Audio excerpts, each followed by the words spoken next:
If you went and practiced yoga in India 500 years ago, you would probably practice very few of the yoga poses. It would be centered around what is called as Raja Yoga. Raja means it's the name given to a king, emperor. That's literally the translation of it. And so it's called the royal path. And I'll tell you what that means and why they've given that odd little name. Why not call it godly path, which seems a little more appropriate for yoga, but there's a reason for it. My name is Murali Venkatrao, and I'm the director of Ananda Institute of Living Yoga. That, if you haven't heard that name, that institute is the entity under which we share most of our teachings outside of Kriya Yoga. And I've been teaching yoga for about 19 years now. I learned yoga in India at a very young age. I learned Iyengar Yoga, Ashtanga Yoga. We didn't really have those names back then. I went to this place, they taught a yoga. Now I know that that's Iyengar Yoga. I went to that place.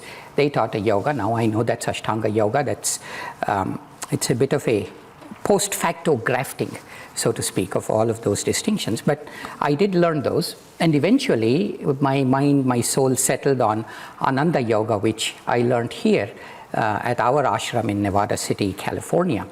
And I also have a PhD in yoga. I'm an active researcher.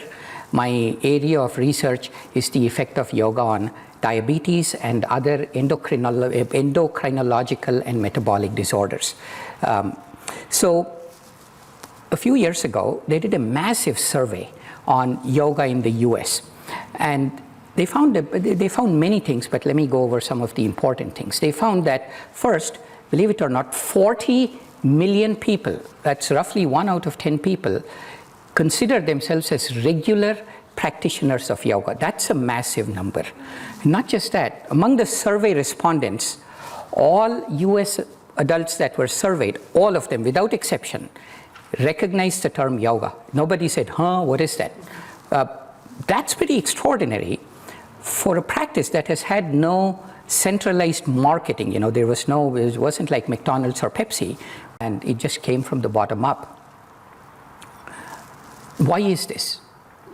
Because it's a very simple reason, because yoga is unusually, ridiculously effective. And I just don't mean that as a platitude, or I'm not just saying it. They did another survey just last year, and they asked people, they asked over 2,000 people, what benefits did you get from yoga?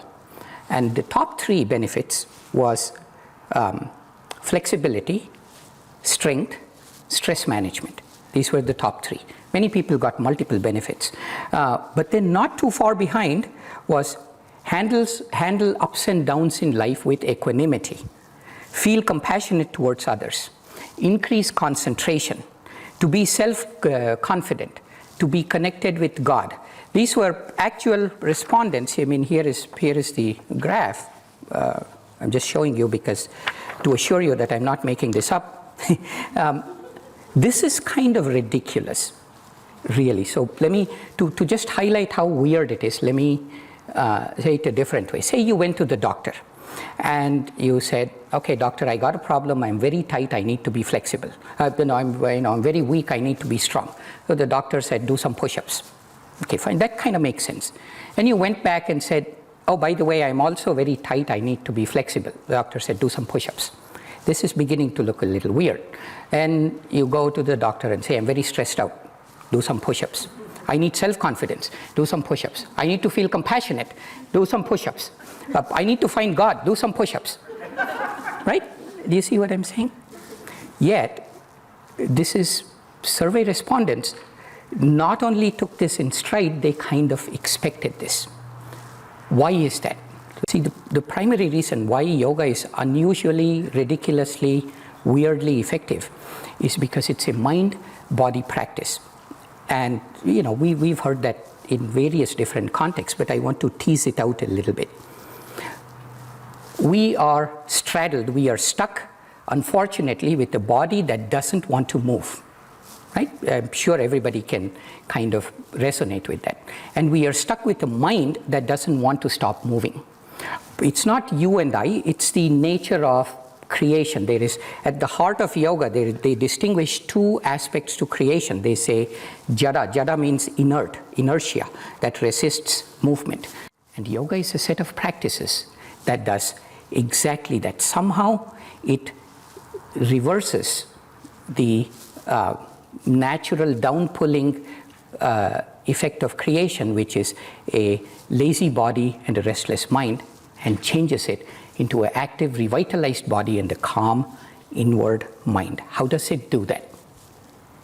So let's again go at it from the first principles.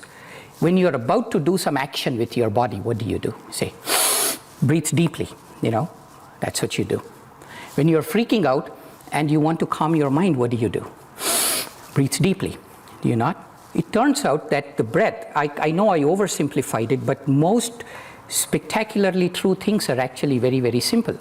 It turns out that the breath is the connection that will help you relax in the midst of effort. And I don't mean that idly. You can take that all the way to the very, very spiritual end. It turns out that the breath, working deeply with the body and the breath together, has this extraordinary ability to restore homeostasis, harmony. Samatvam yoga uchyate. So what Krishna said is a definition of yoga in Bhagavad Gita. So that's the breath and body connection. Breath and mind connection, let's take stress management. You can rarely remove that which is stressing you out, but you know what you can do? You can stop reacting to that which is stressing you out, right? So how do you reduce the reactivity of the mind? There's a very famous Hatha Yoga scripture called Hatha Yoga Pradipika. It means light on Hatha Yoga.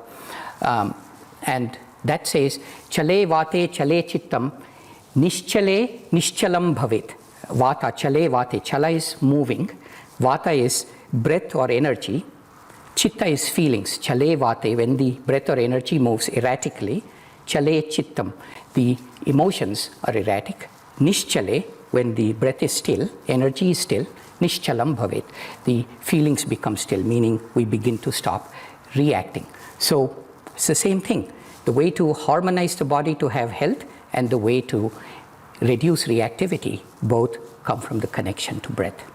Remember this, that you're working with the body, you're working with the mind, you're working with the breath. Deepen your body's experience of yoga only through the breath and feel that deepening in your mind. If you don't do all those three, then you're not doing yoga. You're simply doing a hamstring stretch. So that's one key. The second key, and then I'll wind it up. What if you work directly with the breath or with the energy called prana? That's called pranayama. And what if you work directly with the feelings of your heart? Would yoga be more effective? Would that be yoga too? Not only would that be yoga, it's the very center of yoga. These are called prana, pranayama. Prana is energy, yama is control. Control of energy through the breath. Opening the heart, purifying the emotions through chanting. What if you tense and relax your body with the breath? That is also pranayama. They're called energization exercises. So what happens when you put all of these together?